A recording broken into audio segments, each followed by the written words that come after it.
Halo semuanya, selamat bertemu lagi dalam kelas Bahasa Indonesia bersama Ibu Sisil dari SMP Tarakanita 4. Kali ini adalah pertemuan awal atau pertemuan perdana untuk kelas 8, masih untuk pembelajaran jarak jauh dengan KD 3.1 mengidentifikasi unsur-unsur teks berita.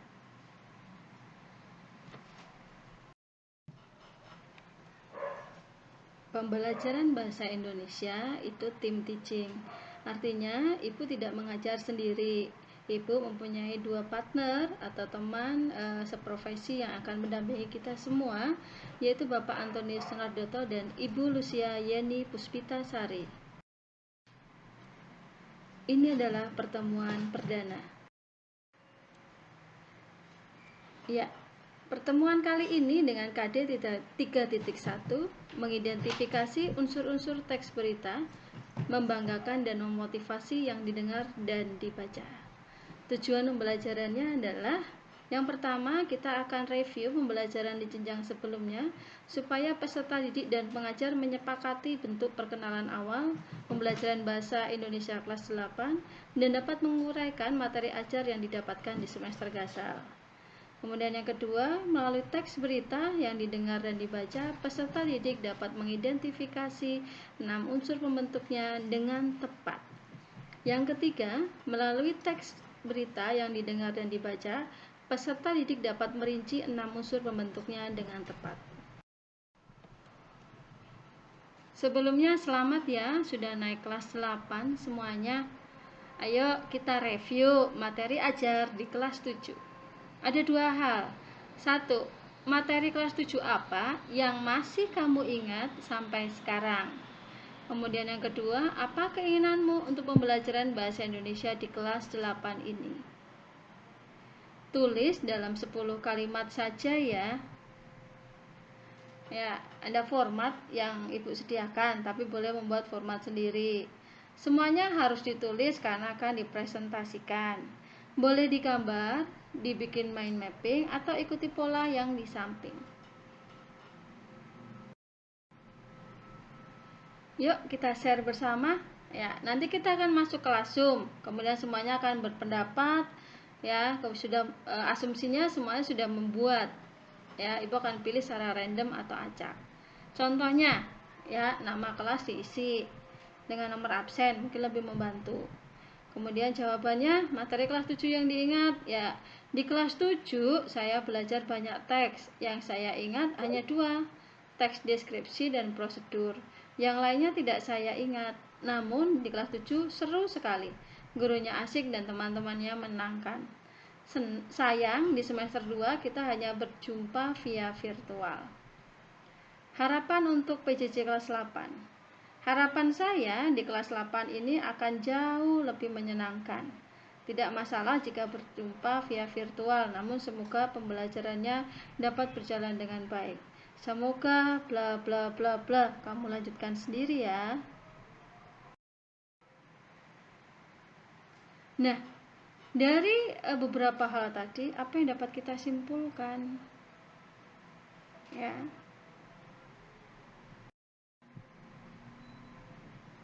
Ya, ini materi ajar semester 1. Ya, ada 5 teks. Yang pertama teks berita, ini 6 kali pertemuan. Yang kedua teks iklan, slogan, dan poster, 8 kali pertemuan. Yang ketiga teks eksposisi, 10 kali pertemuan. Yang keempat teks puisi, 8 kali pertemuan. Yang kelima teks eksplanasi, 8 kali pertemuan. Kalau di total berarti ada 20 kali tatap muka. Kemudian nanti ada penilaian tengah semester, itu kumpulan nilai untuk ulangan harian, dan juga ada penilaian akhir tahun, penilaian akhir semester.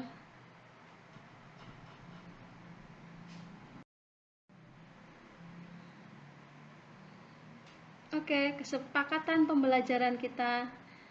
Ya, yang pertama, PJJ semester ini berlangsung secara virtual. Mohon berkenan untuk menaati peraturan yang berlaku. 2. Selalu mengupdate informasi sebelum pembelajaran melalui wali kelas atau Google Classroom. 3. Mengisi presensi kehadiran. 4. Jika berhalangan hadir, wajib menginformasikan ke wali kelas atau Bu Sisil sebagai gurunya. Yang kelima, Ibu mau semuanya belajar asik bahasa Indonesia.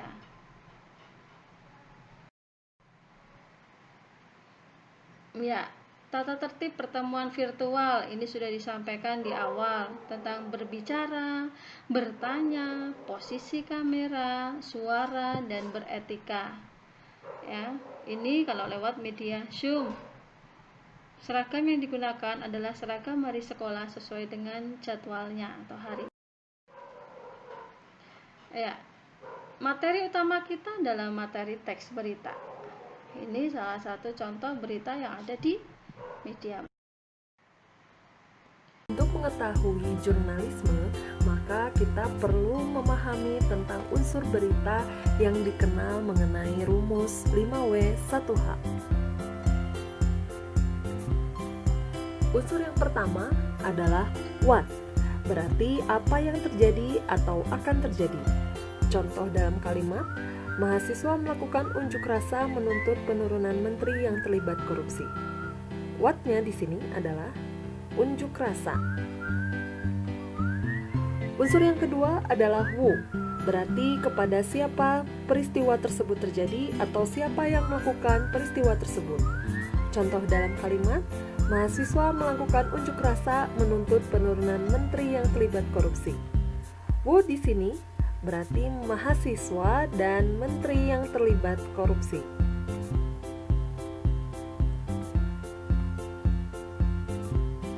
Sedangkan unsur yang ketiga dikenal dengan where, yaitu di mana peristiwa tersebut terjadi.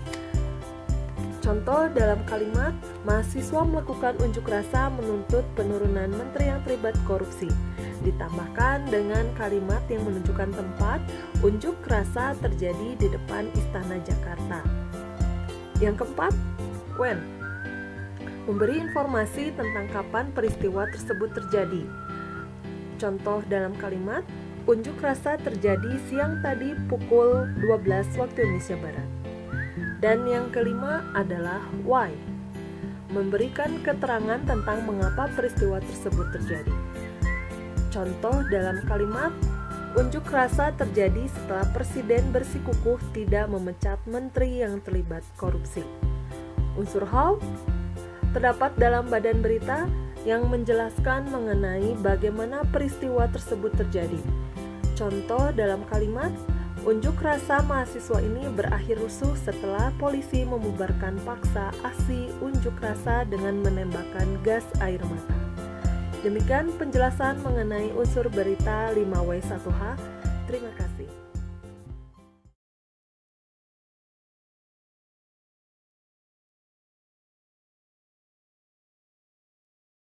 Aksi demonstrasi puluhan mahasiswa yang digelar sejumlah elemen mahasiswa di depan Istana Negara Gambir, Jakarta Pusat, Jumat petang berujung ricuh dengan polisi.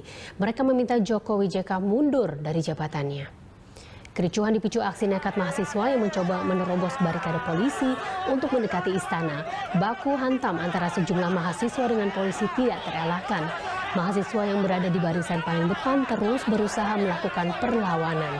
Saat petugas kepolisian berusaha memukul mundur mereka agar tidak menggelar aksi hingga ke badan jalan. Bentrokan berakhir setelah mahasiswa bersedia membubarkan diri.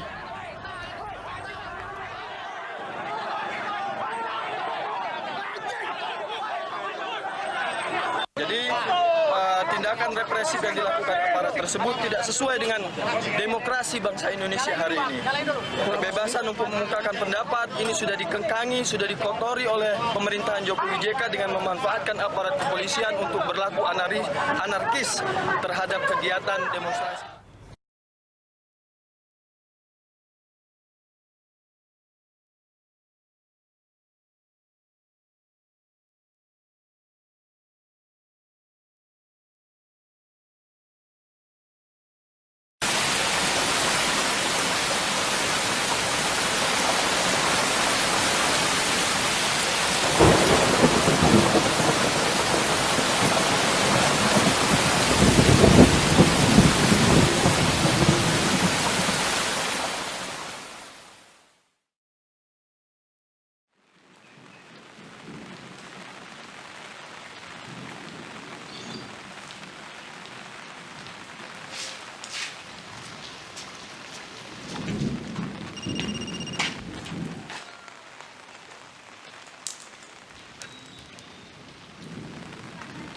Ya, halo? Ya. Pokoknya gaji bulan ini dibayar 2 kali pembayaran. Gaji bulan ini harus dibayar 2 kali. Pokoknya saya nggak mau tahu. Bayar, belum bayar. Bilang sama anak buah kamu. Ya, ya. Bulan ini dibayar 2 kali pembayaran. Ya.